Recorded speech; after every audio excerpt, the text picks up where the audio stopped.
Hi, welcome to ThinkTech. We are raising public awareness about technology, energy, diversity, and globalism.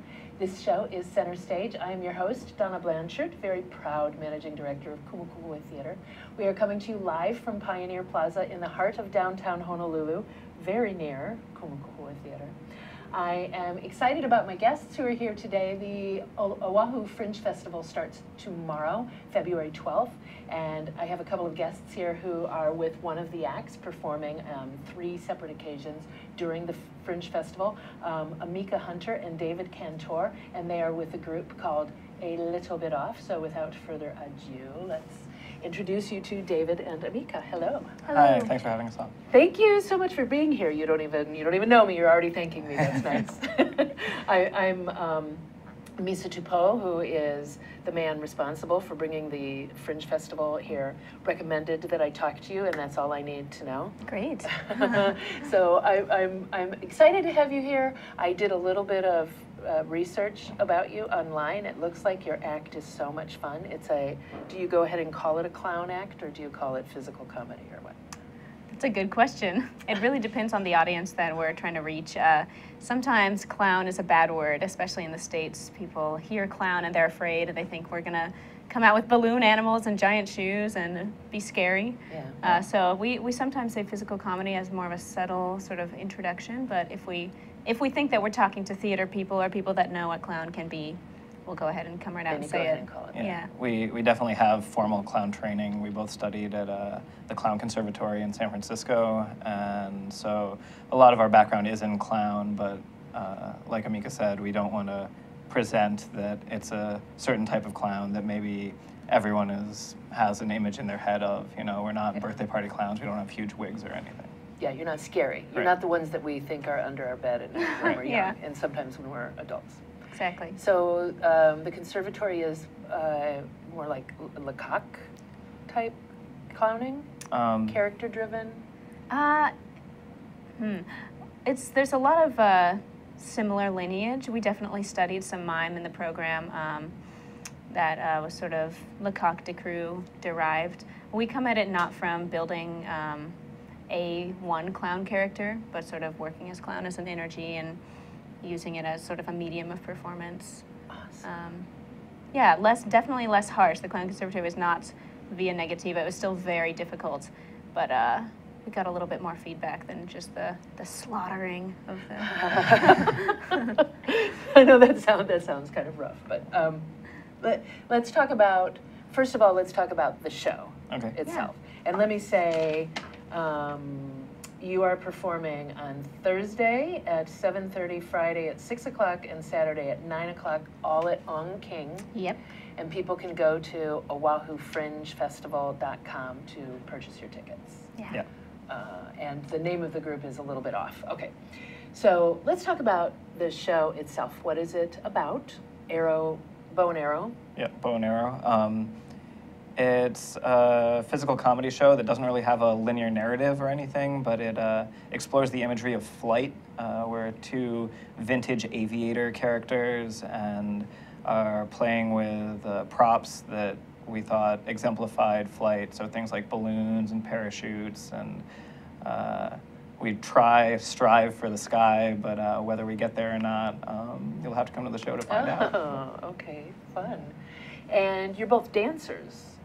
You're both trained dancers, aren't you? That's what it looked like. I grew up doing a lot of partner dancing, like swing era stuff. Oh, yeah. So we do a little bit of that in our act. We do a little Charleston sort of duo number. And then we do a dramatic mockery of modern dance at one point. I would say that we're both trained movement people, and we both like to dance, for sure. Okay. Yeah, it would be an insult to a lot of dancers out there to say that we're trained dancers, but we both have done a bit of dance and incorporated into our show quite a bit. So. Okay. Yeah.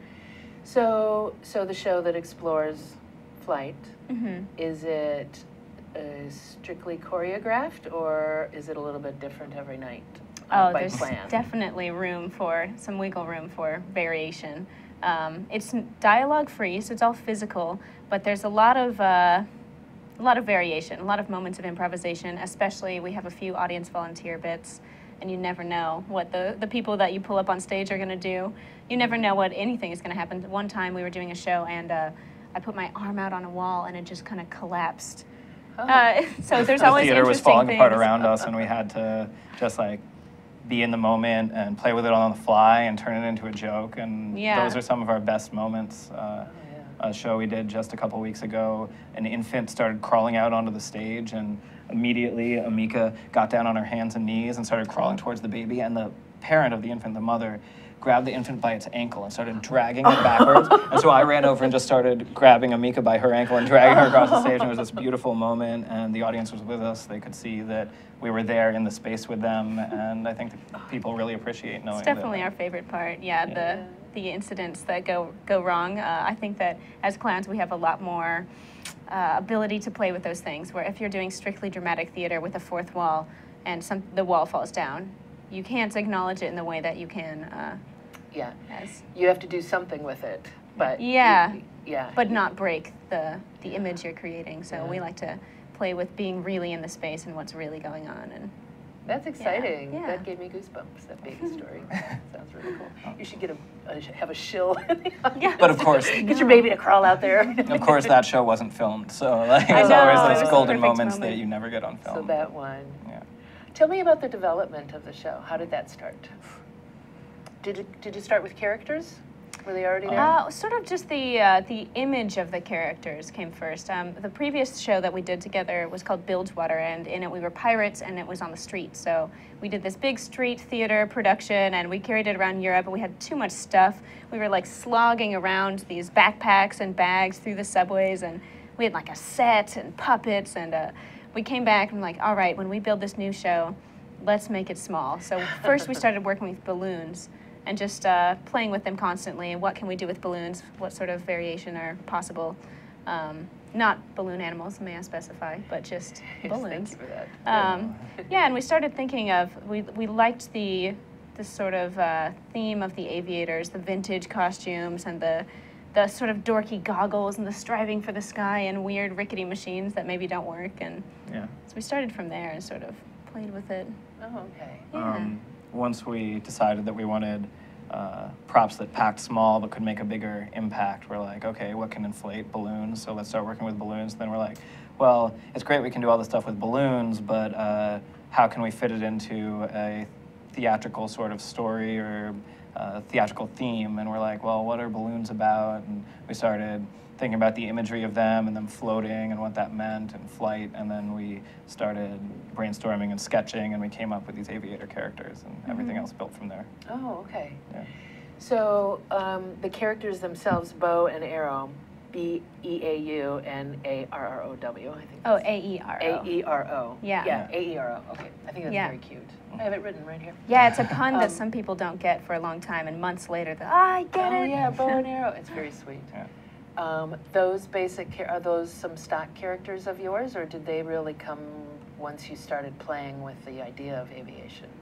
Yeah, they definitely emerged through the process. We kind of toyed with some ideas at the beginning of what are our characters going to be like, but it wasn't until we started getting our material and knowing what we were going to work on that the characters really began to shine through, sort of via the relationship. I think the first thing we established was this time he's the number one and I'm the number two, whereas in our old show it was reversed. Status. That I'm like the boss, and she's the fool character The sidekick, in yeah. in You're vaudeville. the skipper and she's Gilligan. Sure, Yeah. exactly. And for me, a lot of the character derives from the costume and how it feels and how it moves. And so it wasn't until we actually got the costume pieces and I could start like playing in that character that I discovered that my character is kind of pompous, kind of a jerk, and I wouldn't have known that until like I was like there in the actual fabric, being able to feel it on me. I don't know. It's a Yeah. little. Okay, so you got to back up a little bit because who put the costume together? It was a combined effort. We pieced together a lot of pieces from the internet and thrift stores, and it's kind of a struggle for us because some of the items are hard to replace, so we're constantly doing repairs on them. And A lot of sewing, snaps, and buttons, and Yeah. but yeah, we piecemeal it. We drew it first, so that Okay. was kind of a combined effort, Mm-hmm. getting inspiration from images online and then sketching our own interpretation of it. And she's a much better graphic artist than I am, so. So you work visually down to the, if I'm hearing correctly, you decided what you wanted it to look like, and then you got it and put it on, and then it made you feel a certain way, Yeah. and that drove your character. Yeah. Yeah, like what do these guys look like? What is the image of this show? And then what are they like? The characters follows that And sort then of. how do they behave? Yeah. Yeah, exactly. You realize that's an interesting way to Yeah, work. but it's not the same every time, you know. For me, at least, when I make clown pieces, it could start from anything, you know. This time it happened to be like, we like the image of these aviators. But sometimes it's the opposite of that. You have a character first, and then you think about what they wear. Or sometimes it starts with a prop. I have this thing. What can I do with it? Who does this with that sort of thing? And Right. Yeah. so many different jumping off points. There's no real guideline for how to create clown theater, so. So the characters that you did before, the last show, and I'm sorry, what did you say? It was called Bilgewater. Bilgewater. How did it happen with that? Did it start with costumes? Did it start with a look? Did it start with, like, I buy my characters jewelry. Yeah. I say, oh, Connie would like this. Yeah, you have the character first. Yeah. The Bilgewater, I believe, came from, we were doing a lot of movement experiments, a lot of acro things, and we kept coming across these poses that looked very boat-like or adventurous. It's like, Yeah, that sort of thing. Like we would do this thing where I stand on one of his shoulders and one of his arms, like standing out on his arm, looking across the Looked like sea. someone holding onto a mast of a big tall ship. Oh. Yeah, so we kind of had like the boat imagery of that first in a more vague way, and then yeah. And we were also, at the time that we were workshopping that show, we were living on a piece of land up in Seattle, Washington, and Bellingham. Yeah, Bellingham, Washington, I'm sorry. And there was a rock quarry that was filled with water there, and they had some boats around, and so we did some like weird kind of experimental, like, let's just like go out on this boat and play around and see what comes from it. And we did that a couple times, and just being around the water, I think, informed our artistic choices. Oh. So, yeah. Yeah. Fabulous. How long have you been working together? Just about 2 years. Since about the beginning of 2013, 13, yeah. So. And you met at the conservatory? Uh, And Yeah, at the Circus Center, which houses the Clown Conservatory. Yeah, so David did the program under Jeff Raz several years before I did, and then I moved down to the Bay and did a new version of the program under a different director. So yeah, I attended in 2009, I think, and then I was still in the San Francisco Bay Area, working out of the Circus Center, training there, and doing some like administrative work and teaching kids' birthday parties and things like that. And during that time, also the Clown Conservatory changed its directorship to a man named Joe Diefenbacher, who took it over and took it in a little bit of a different direction. Jeff's pedagogy was very much about structure and learning how to structure your material and structure gags, and then Joe's take on clown was a little bit more character-based and theatrical-based. And I was fortunate enough to get to go back and train again with Joe a little bit, and I think that really helped me as a performer. And she was there under Joe, and we saw each other around, and then we decided to start working together. And Yeah, I remember we had a conversation about how in the Bay Area we saw so much cabaret where it's solo act after solo act after solo act, and everybody has their own thing that they do, that's their skill, but there was a lack of ensemble, and we were both really excited about eventually someday having a larger group. So starting with us now, but hopefully someday have an ensemble of clowns to work with. okay, we're going to take a break. We're going to come back and talk about that some more. I'd like to just, we'll come back to why you both decided to get into clowning in the first place. We'll be right back, so hang in there. See you soon. Hi, I'm your host on ThinkTech Asia, Bill Sharp. I look forward to you joining us each Monday between 4 and 5 o'clock when we film right here in our studio in downtown Honolulu. The show, ThinkTech Asia, focuses on contemporary events in Asia. And by Asia, we mean anything from Hawaii, south to Australia and New Zealand, west to Pakistan, and as far north as the Russian Far East. Clearly, this is one of the most economically dynamic centers of the world. and we bring you up to date on what's going on in a whole host of countries in this very vital region. We look forward to seeing you. Aloha. Thanks. Hi, we're back and we're live. This is Center Stage on the ThinkTech Hawaii Digital Series. I am your host, Donna Blanchard, very proud managing director of Kumukuhua Theater. And I want to let you know that we stream all of our shows live on ustream.tv and Spreaker.com. And ThinkTech produces shows that run every week, Monday through Friday, from noon till 5 p.m. And you can find all of those shows on thinktechhawaii.com and on YouTube. Okay, let's get back to David and Amica. So you were talking about solo acts and clowning, and you went to the conservatory, and I'm sitting here thinking, okay, when I was young, I wanted to be an actor, and I went to school to study that, but it seems a completely different world. I have a world of scripts and directors and ensembles sort of built in, and did you both love this from an early age? How did you come to this? And you don't need to answer in unison or anything. Who would like to begin? I'll begin. Amica, when did you discover this world of clown? It was definitely sort of a progression. I started out growing up. I did vaulting, which is gymnastics and dance on the back of a moving horse, sort of where circuses began as the trick riding in rings. But at the time, it was not a circus thing. It was more of an equestrian sport. So I sort of grew up doing that, had that background, and I was in theater throughout high school. And when I went to college, I went to PSU in Portland for about a year and a half. And while I was there, I started taking other circus-related classes. I was doing partner acrobatic training. I was starting to train some aerial, working on my unicycling skills. And I guess I saw people around me that were doing it. They were just going ahead and doing circus as their life. And I didn't ever think that that was a real option that I could achieve if I wasn't born into it, you know. But seeing that around me sort of inspired me to try it. And I knew I wanted to do circus performance. And so I kind of just narrowed it down. I thought really hard about the skill-based work, and there's definitely things that I liked about other circus disciplines. Like I thought perhaps trapeze would be a thing for me. But what I really was intrigued by is being able to create my own material and having the range and flexibility to go wherever I wanted with it. And through clown, you can have a range of skills and bring those into your performance. But the idea of not having the next step be so clear-cut, you know, like after this trick, you learn this trick usually. But with clown, it's a little bit more create your own, and I like the idea of connecting with an audience and really trying to get people to feel something other than just impressed by my skills. Yeah. So, yeah. Well, and I saw your audition video. Oh, no. Yeah. I mean, good. But I was impressed. Yeah, I was very impressed. I was, yeah, very eager and silly.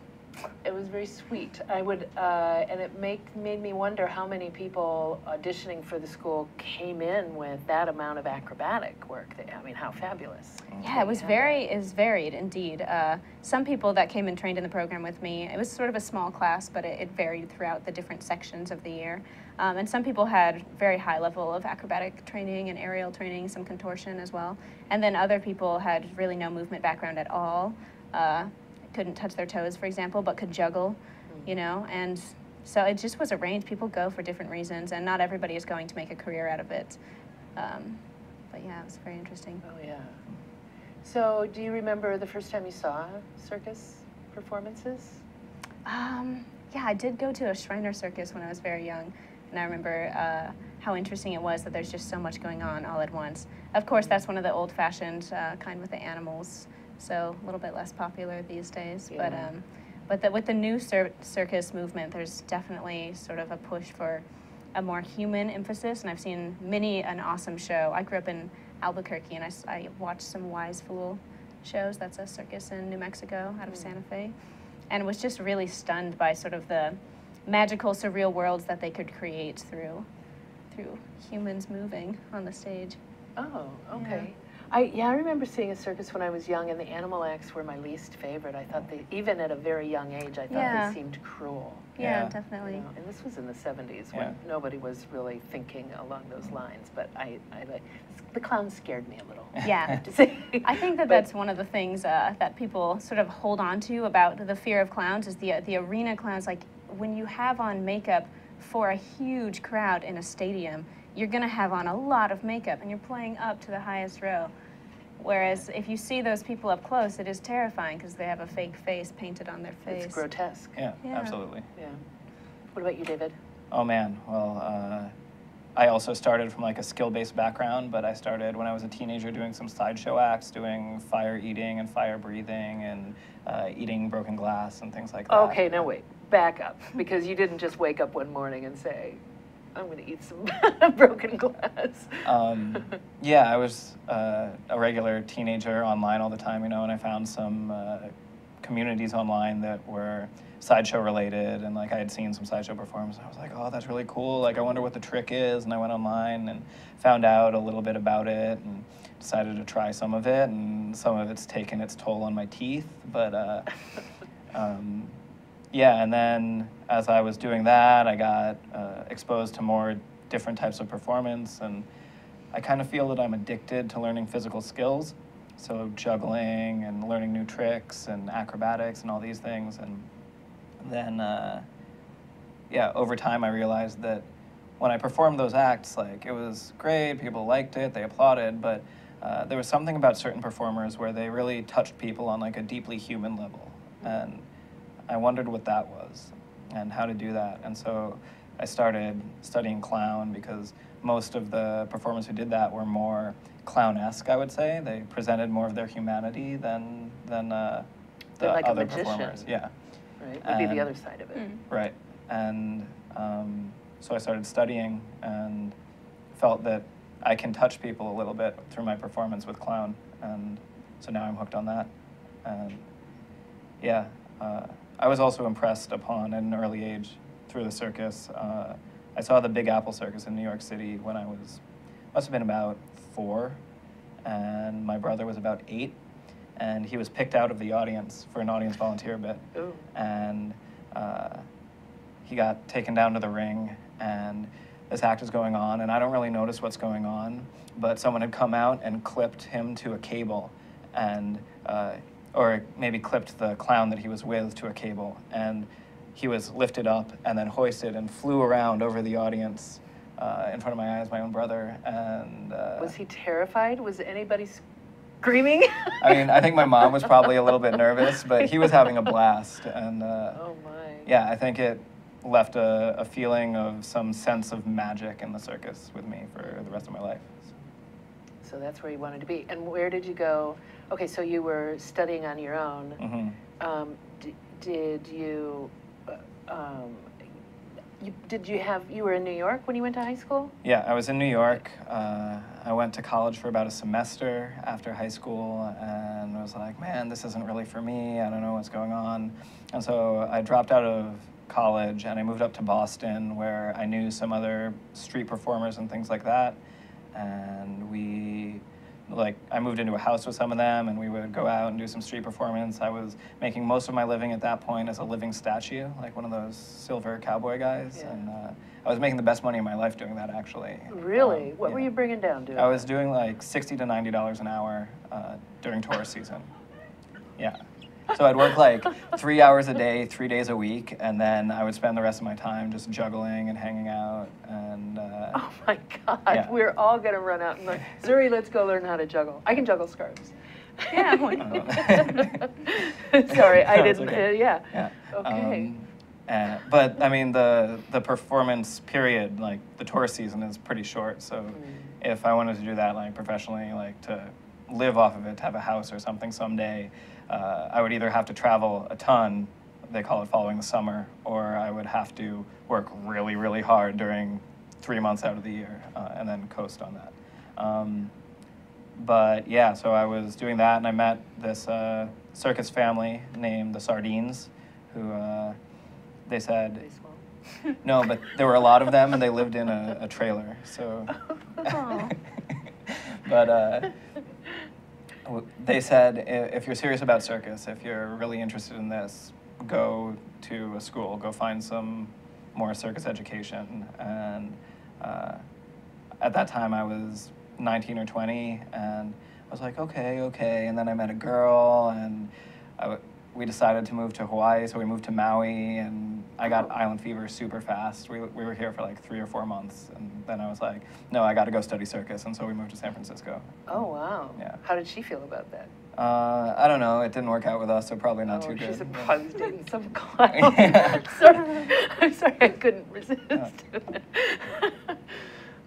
So you were on Maui, and was there any outlet for you there at all? I mean, at that time, my main focus was fire spinning, which like you'd think would like fit in here really well, but really I found that people who would hire fire spinners wanted to see like traditional Hawaiian fire knife dancing, like Samoan-looking guys and stuff, and they didn't want some skinny little white kid doing like some new style fire dancing for performances. So that didn't really work. So I worked at Bubblegum Shrimp Company.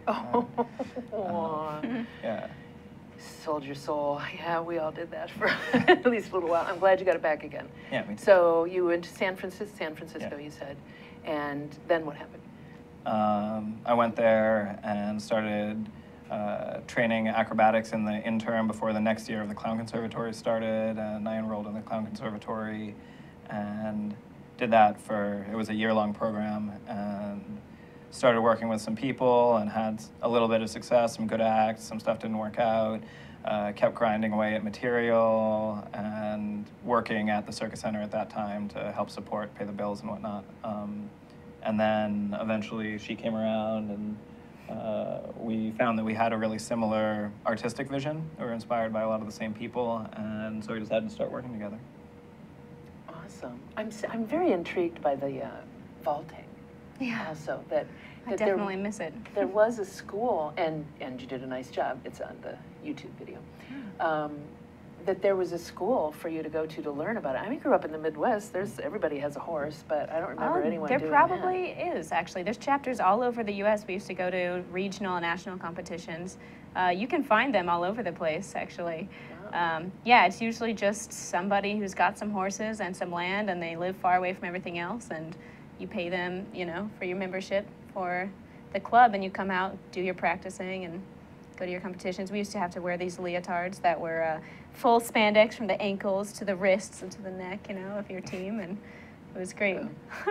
Well, my favorite part, actually, the competitions were a little too stuffy for me. It was dead silent, and you had a minute to do your piece, and your music had no words, and they ring a little silly bell if you go over time and disqualify you if your hair is messy, and so oh my God, it's like figure skating.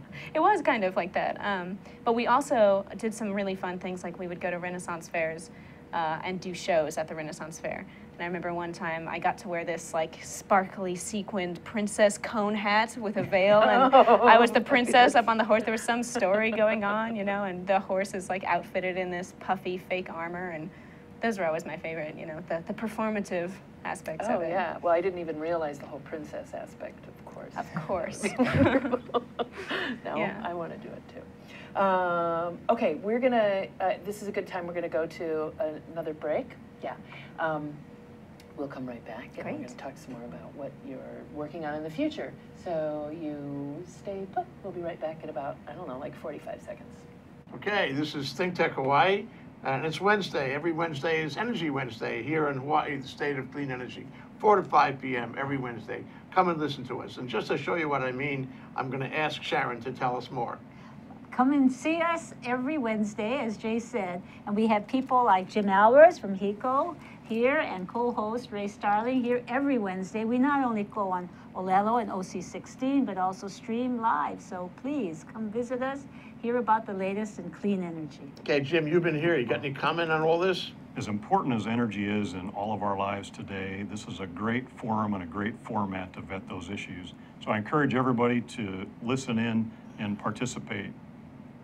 Okay, Ray, what do you think for a close? Well, I think this is the greatest show in the energy world here in Hawaii. You can come here every week, 1 hour, and catch the latest on what's happening and hear from the people who really know what's going on, like Jim Alberts. We appreciate your coming today. Thank you. Ray Starling, Sharon Moriwaki, Jim Alberts, and Jay Fidel here in Hawaii, the state of clean energy. 4 to 5 p.m. Wednesday. Aloha. Aloha. Hi, we're back. This is Center Stage on the ThinkTech Hawaii Digital Series. I'm your host, Donna Blanchard, proud managing director of Kumukuhua Theater. And I am talking with two people who are in one of the acts in this year's Fringe Festival, which begins tomorrow, February 12th. And the festival takes place mostly you're performing in Chinatown. Mm-hmm. Yeah. So let me re-say hello to David Cantor and Amica Hunter. Yeah. I should be able to remember that name. And let's say you are performing Thursday, February 12th at On King at 7:30, Friday at On King at 6 p.m., Saturday at On King at 9 p.m. That's correct. That's right. Okay, wanted to make sure I got all of that out. And I'd like to say this also.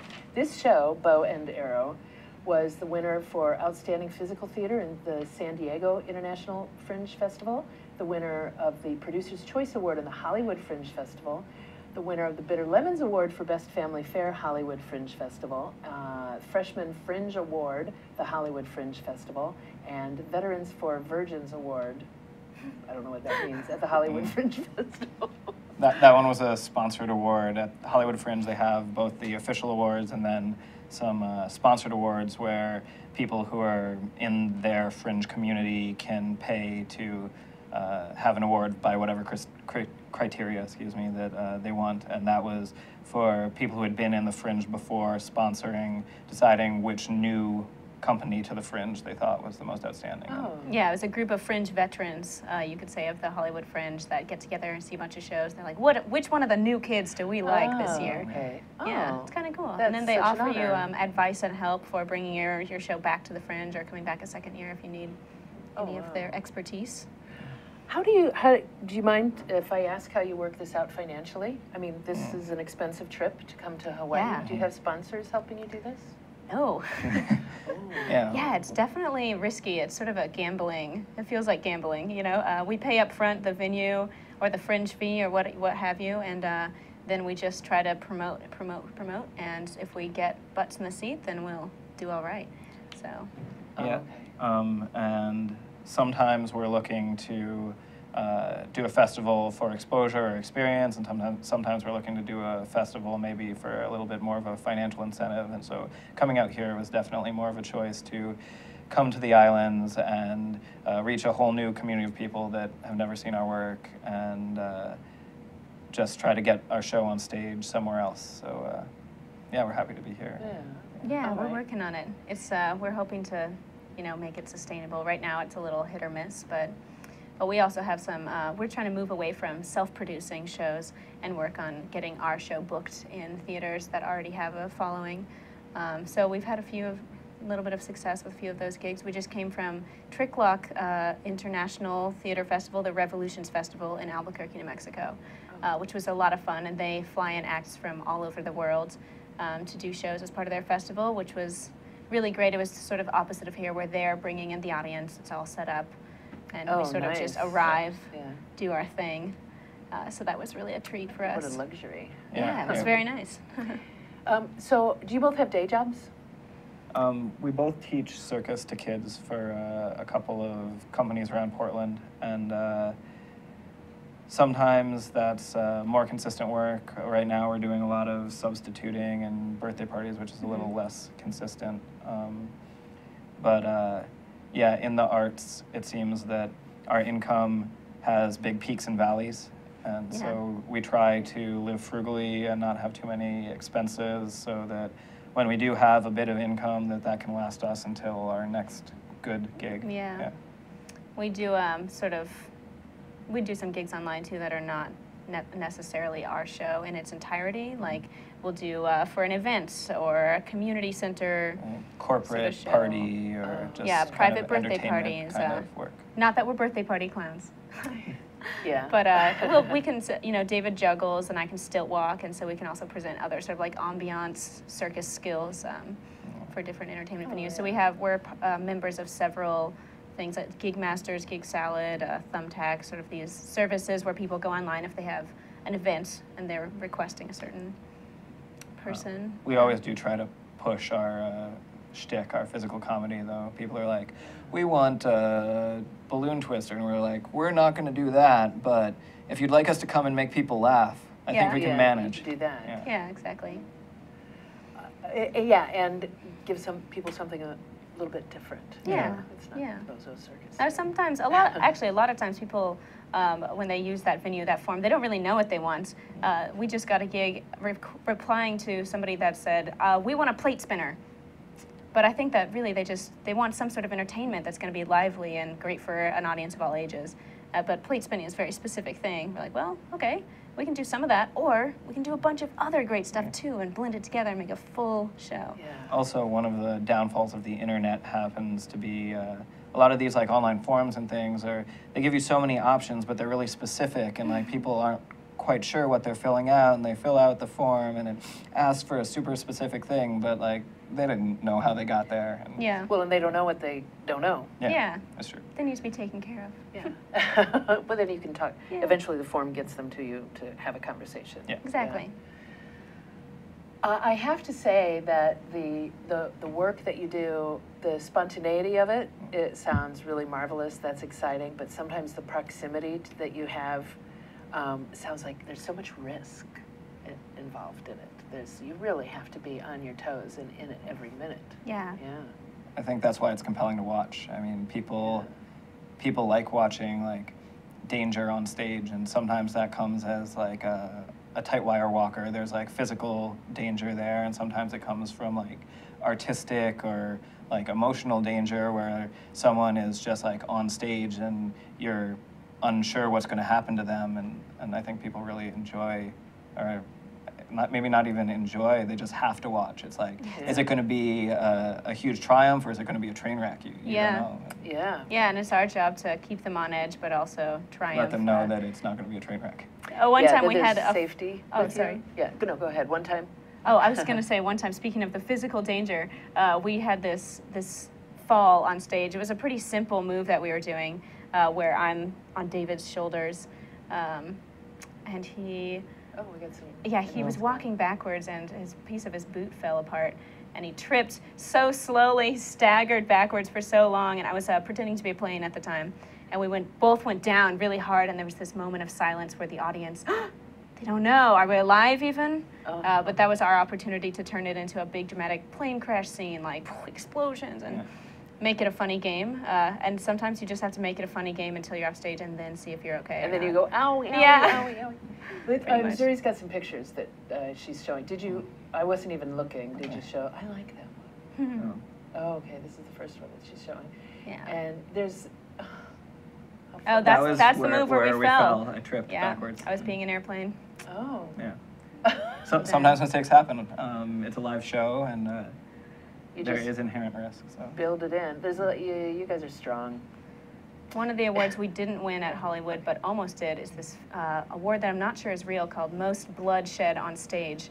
It goes to whoever had the worst accident that season. And at one point during this show, I ran backstage and I stepped on a tambourine with bare feet and didn't notice because I'm so adrenaline, and I'm just like, yeah, the rest of the show. And I looked around, I was out there dancing, and I started to notice that I was bleeding all over the stage and had to climb up David, and I was like, oozing onto his costume. It was very dramatic.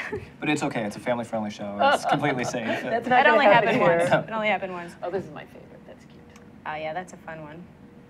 Very sweet. Fun you for see who? You see the characters. I actually do have real fun in that moment, and you probably don't like it.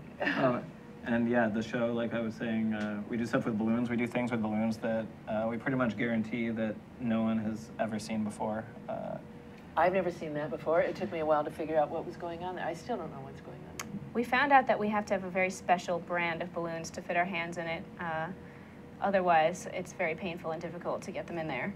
So we have 2 bags of balloons that we pack, handables and non-handables. And we use the non-handables for presets, balloons that are already going to be inflated, and the handables for If we when have to the put our time hand comes. inside. You never know. How much time do you spend, are you working on your next show now? Are you? We're trying to rework this show now. There's always this balance of keeping the show presentable, like show ready, and then also trying to improve it and taking it back into the lab and seeing what we can change. And so we're gearing up for a summer touring season, and so we really want to do an overhaul on the show and make sure that we've gotten better in the past since we built this show, and so we want to make sure the show matches our new skill level, for lack of a better word. Definitely trim and add a little bit here and there. We've, having done it so many times, we can kind of sense like, this part, could use a boost, or this part's really good, we got to keep that in there. And it's hard to know that stuff when you're creating just by yourself in a studio. You really have to put it in front of an audience in order to get that feedback. Oh, yeah. So it is just the two of you. What you talked about eventually having an ensemble, but right now it is just the two of you. Just us two, yeah. That's difficult, yeah, to see yourself in the mirror and know how it's being perceived by your audience. Yeah, especially we sometimes bring in an outside eye every once in a while, but we don't have like a director that we're working with that's constantly seeing our stuff. So it's usually just us co-writing, co-directing, co-performing everything, and sometimes it gets a little tangly, but it's been going well so far. One of the best parts about comedy, though, is that there's an immediate and direct feedback. You know what works and you know what doesn't. You can hear laughter or you can't hear laughter. And so if you try something and you expect laughter and you don't hear any, then maybe it was just that show, but if you do it 2 or 3 times, then you know the bit doesn't work. Or like sometimes the other thing happens where you don't think something's so funny, but the audiences just time and time again love that moment. So, yeah, those are great. Yeah. Isn't that wonderful? Yeah. I love that feeling when you realize that you weren't trying for a laugh at all, and they just, the moment that character was in did something to them. Yeah, I definitely really enjoy beautiful. that. That's when you know your character is really there. So how are you going about, how do you see this growth happening? We don't have a tangible 5-year plan or anything for it. Yeah, we're just chugging away at it. We made ourselves into a real legitimate company, an LLC, and we've got trying to get our business side in order. It's definitely hard for us because we're doing both the business side, the self-promotion, and the writing, performing. So we're getting all of that stuff underway and keeping our show sharp, making it sharper. Probably going to build a new show, or we were talking about perhaps rebuilding Bilgewater to make it more of a theatrical experience. Yeah. But yeah, I think that opportunity for growing the ensemble will happen depending on the show. So I don't think it'll happen before the end of next summer, but then as we start working on another show, if we see room in that show for a larger ensemble, or we have other people that we really want to work with and that they want to work with us, then we're just going to play it by ear, kind of like on stage. Yeah. And, just be in the moment. Yeah, just taking the opportunities as they come. Thank you both so much for being here. I have a show of my own. I wish I could come see you. It sounds so very exciting. Maybe I'll catch you the next time around. Yeah. And you did mention when we were off camera that you're going to be doing the Fringe Festival that moves across Canada. We're doing 3 festivals in Canada. We're going to London, Ontario, we're going to Winnipeg, and we're going to Saskatoon. So that'll be a blast. So all of our watchers in Canada can check you out there. Okay, you're going to be at On King at 7:30 tomorrow, Thursday the 12th, at 6 o'clock Friday the 13th, and at 9 o'clock on Saturday, February 14th. That's the Valentine's. Yeah, nice it'll way be to spend your extra Valentine's Day. romantic. Extra romantic. Go see them move around on each rom-com. other. I don't know. Laughter is a great aphrodisiac. So. Oh, there you go. Yeah. There's your selling point. I would like to thank you for being here. Thank you very much for being here and hearing my guests. I would like to thank I'm all fumbling myself, our studio engineer, Zuri Bender, who is in my ear, our floor manager, Sachi Slomov, who's right over there. Thank you. And thank you to Jay Fidel, who somehow manages to put it all together. Please join us next week on Center Stage and continue to support the arts. We'll see you then.